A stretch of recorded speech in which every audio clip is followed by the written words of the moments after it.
La scène débute sur le pont d'un bateau en mer. Deux individus combattent dont Ali et un géant russe. Le géant russe insulte la défunte mère d'Ali, qui dans un élan de colère le met KO. Ensuite Raouf prend l'argent des paris et se le partage avec son fils en lui repetant qu'il devrait descendre à Istanbul, car il sera bientôt à la retraite. Mais Ali n'est pas très enchanté par cette idée.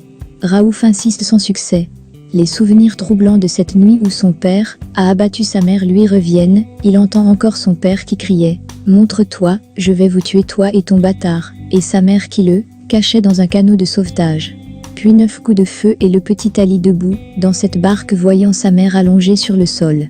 Ali est malheureux, il pleure et se demande si ce cauchemar va s'arrêter un jour et que sa mère qui avait promis jouer à cache-cache reviendra finalement.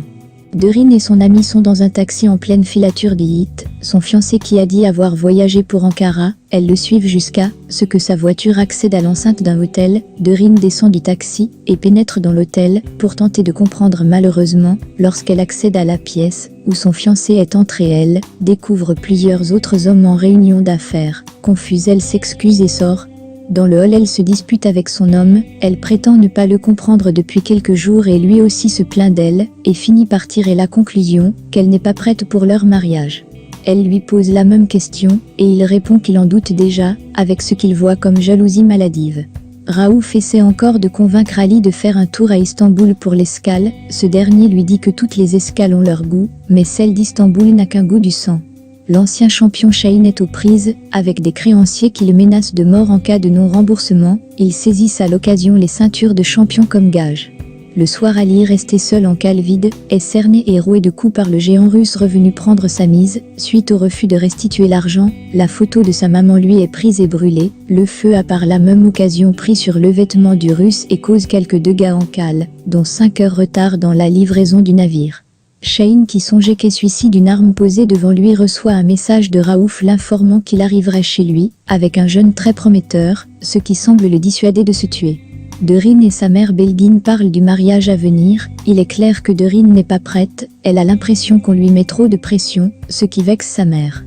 Derin apprend que son audition pour le ballet a été annulée pour cause. Son père, qui en est le principal sponsor, a exigé qu'elle soit mise à l'écart de la compétition.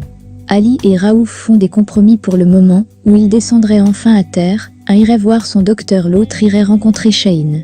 Entre-temps, Raouf s'entretient avec le capitaine du navire pour qu'on ne punisse pas son fils et qu'ils puissent sortir enfin ensemble, et pour convaincre le capitaine, il lui rappelle qu'il est malade et condamné et doit donc faire quelque chose pour le petit. Derin débarque au quai pour voir son père venu superviser le chargement de son navire. Marchant sur le quai, elle vocifère et se plaint de la grande implication que son père a dans sa vie et qu'elle ne se sent pas singulière de ce fait. Son père lui rappelle qu'elle est née avec une cuillère en or dans la bouche, donc elle n'a pas à beaucoup travailler. Derin est furieuse et jette ses clés de voiture dans la mer, puis s'en va à pied. Elle laisse tomber une de ses ballerines sur le quai près de l'endroit où se tient Ali, qui la ramasse aussitôt. Derin s'enfuit du port et prend un taxi. Ali entreprend de suivre le taxi jusqu'à dans la salle des auditions contre le gré des agents de sécurité. Il vient remettre la ballerine et trouve Derin sur scène en train de danser. Il est pantois devant tant de grâce, puis elle le retrouve dehors.